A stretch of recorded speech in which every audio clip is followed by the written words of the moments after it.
Nah, di sini kita harus mengetahui bahwa untuk guru yang nanti akan ditempatkan di sekolah induk kita, ini adalah guru yang mendapatkan nilai yang lebih tinggi ya. Misalkan di sini untuk guru yang pertama ini adalah lulus, kemudian guru yang kedua ini tidak lulus. Jadi dari formasi di sekolah A ini akan dipindahkan seperti ini.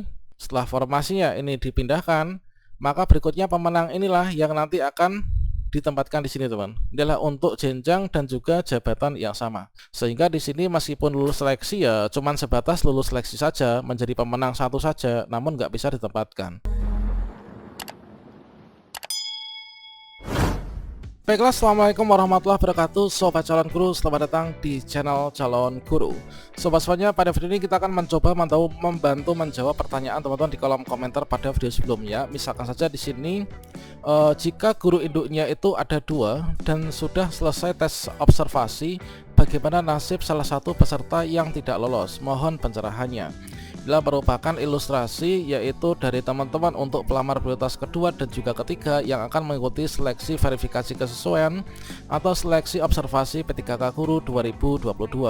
Nah, di sini kalau misalkan kita gambarkan, misalkan di sini ada satu sekolah ya. Satu sekolah ini di sini ada satu formasi. Kemudian pada sekolah ini terdapat 2 guru induk yang mengikuti seleksi verifikasi atau kesesuaian. Misalkan adalah seperti ini.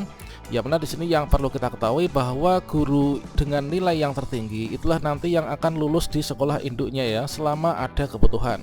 Artinya nanti akan ada yang lulus dan juga ada yang tidak lulus, teman-teman. Nah, berikutnya adalah contoh kasus untuk seleksi observasi P2 dan juga P3. Kira-kira penempatan P2 dan juga P3 yang kalah perankingan di sekolah induk itu bagaimana? Yang misalkan satu formasi terdiri dari 2 guru induk. Silahkan simak video ini sampai selesai. Namun sebelum kita lanjutkan, perlu saya ingatkan, bagi teman-teman yang mungkin baru pertama kali menemukan channel ini, silakan klik tombol subscribe-nya dan aktifkan notifikasi loncengnya, sehingga nanti jika ada update video terbaru, teman-teman tidak akan ketinggalan informasi. Baiklah sobat-sobatnya, yang pertama di sini kita harus mengetahui dulu terkait tentang peserta seleksi observasi P3K Guru 2022. Untuk peserta seleksi observasi P3K Guru 2022 ini yang mengikuti ini adalah dari THK 2 yang belum masuk dalam prioritas 1 ya, atau THK 2 yang belum pernah ikut seleksi tahun sebelumnya atau belum lulus passing grade. Dan yang kedua inilah dari guru honor sekolah negeri yang masa kerjanya ini lebih dari 3 tahun terdaftar pada data pokok pendidikan.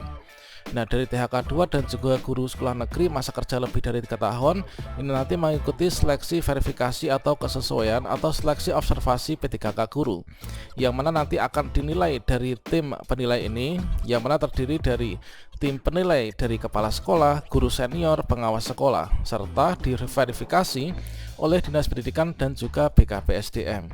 Selanjutnya untuk penilaian itu adalah nanti dilakukan secara online ya. Di sini adalah menggunakan aplikasi yang sudah disediakan oleh Kemdikbudristek. Untuk nama aplikasinya itulah merupakan SIM penilaian kesesuaian seleksi guru ASN P3K 2022.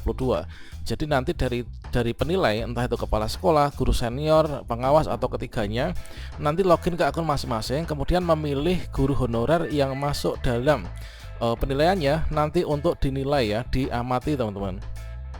Dan selanjutnya di sini nanti untuk yang dinilai itu adalah yang pertama ini dari kualifikasi akademik.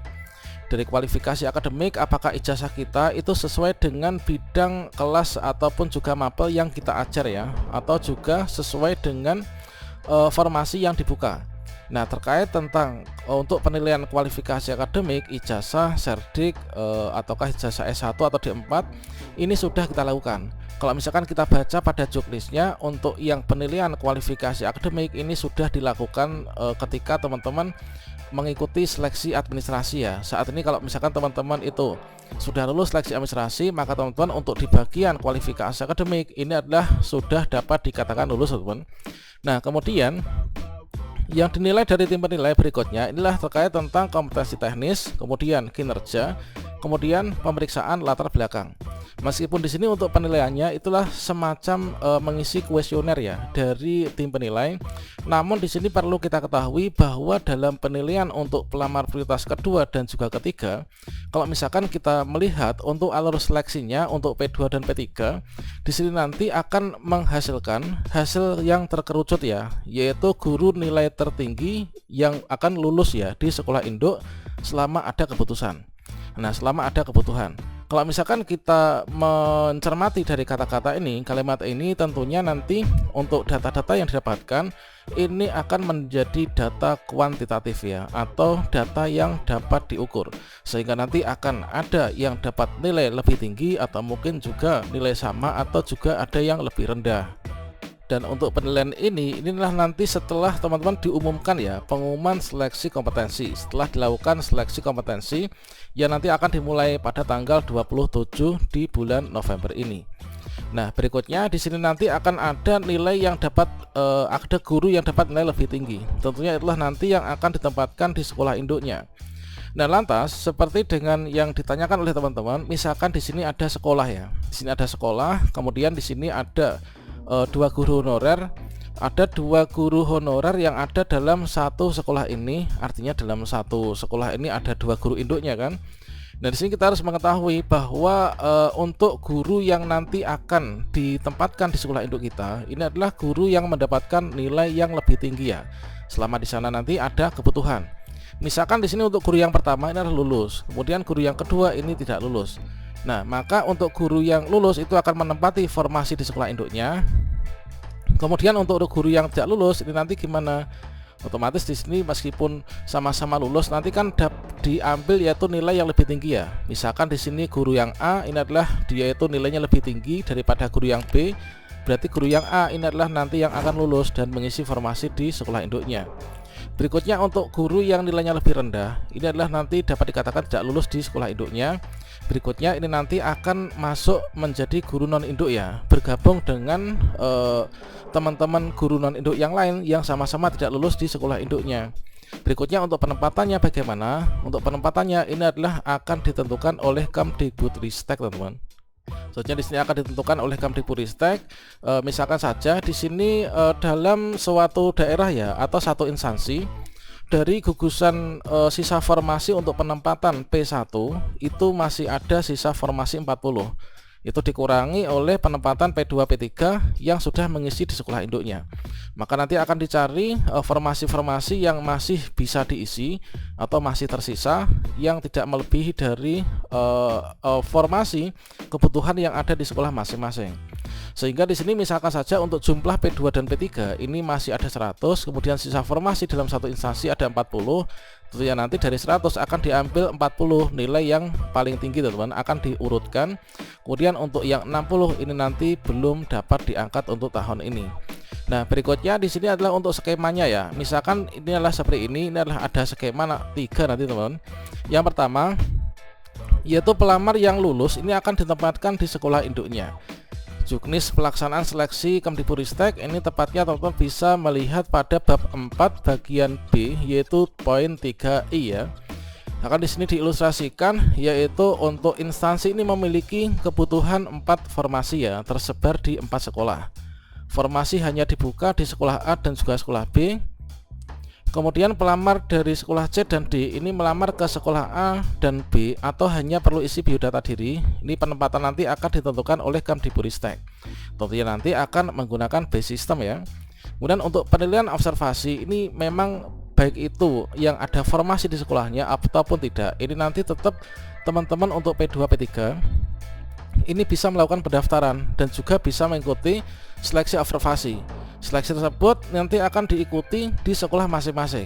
Nah, tim penilainya itu juga dari sekolah masing-masing. Kemudian di sini jika pelamar C dan D ini memiliki nilai yang lebih tinggi daripada pelamar A dan B, maka formasinya lah nanti yang akan dipindahkan ke sekolah C dan juga sekolah D seperti ini. Misalkan dari 4 guru honorer ini nanti yang jadi pemenang adalah dari sekolah C dan D yang nggak ada formasi di sekolahnya. Maka nanti di sini dari guru honorer C dan D nggak bisa mereka itu menggeser ke sekolah A dan B, namun formasinya ini yang akan dipindahkan. dengan catatan di sini adalah untuk jenjang dan jabatan yang sama ya. Misalkan guru agama SD ya guru agama SD. Kalau SMP nggak bisa teman-teman. Nah berikutnya di sini otomatis nanti jika tidak melebihi kebutuhan ya yang ada di sekolahnya, nanti akan dipindahkan formasinya seperti ini. Kemudian untuk skema yang kedua yaitu pelamar yang lulus ini akan ditempatkan di sekolah induknya. Jika tidak ada kebutuhan maka akan ditempatkan pada sekolah yang membutuhkan. Ini adalah dari juknis pelaksanaan seleksi bab keempat bagian B3J ya. Ini sama halnya teman-teman kalau misalkan di sekolah kita itu ada dua guru yang tadi ya. Yang satu sudah lulus mengisi sekolah induk, yang satunya inilah nanti kalau misalkan di ranking dari teman-teman sesama P2 P3 yang lain sekabupaten sekota atau provinsi, maka nanti skemanya akan menjadi seperti ini. Misalkan yang menjadi pemenang ini adalah dari guru yang ada di sekolah C ini. Berikutnya di sini formasi yang tersedia ini adalah di sekolah A.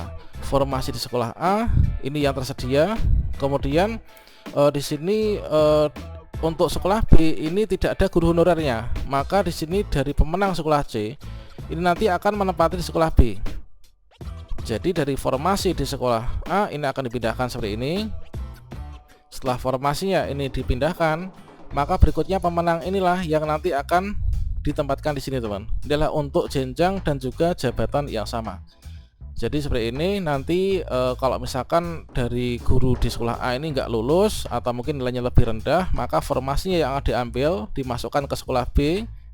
Kemudian pemenang dari sekolah C ini yang akan dipindahkan ke sini. Ini tanpa menggeser guru induk yang ada di sekolah B, dikarenakan di sekolah B nggak ada guru induknya ya. Kemudian skema yang ketiga yaitu pelamar yang lulus ini akan ditempatkan di sekolah induknya. Kemdikbudristek melakukan verval untuk penempatan tempat tugas. Ini adalah dari juknis bab keempat bagian B3K. Nah seperti ini. Misalkan di sini untuk pemenang 1 ini adalah kelebihan guru ya. Dari guru honorer yang ada di sekolah C dan sekolah D ini adalah mereka nilainya menang. Namun di sini mereka tuh kebutuhan kelebihan guru. Dikarenakan di instansi tersebut ini sudah tidak ada formasi yang terbuka ya, dikarenakan masing-masing ini ada guru induknya. Sehingga di sini meskipun dari sekolah C dan D ini lulus seleksi, namun mereka nggak bisa ditempatkan. Kalau misalkan ditempatkan di sekolahnya, formasi dari sekolah lain dipindahkan ke sini nggak bisa. Misalkan guru kelas ya, guru kelas itu sudah ada ASN sejumlah 6, maksimal kan 6 ya. Kalau misalkan di sini formasinya dari formasi A dipindahkan ke C, ini kan otomatis nggak bisa. Sehingga di sini meskipun lulus seleksi ya cuman sebatas lulus seleksi saja, menjadi pemenang 1 saja, namun nggak bisa ditempatkan. Itulah untuk mekanisme seleksi verifikasi kesesuaian. Demikian, semoga bermanfaat dan saya doakan semoga teman-teman menjadi rezekinya semua ya untuk diangkat ASN P3K di tahun ini. Wassalamualaikum warahmatullahi wabarakatuh.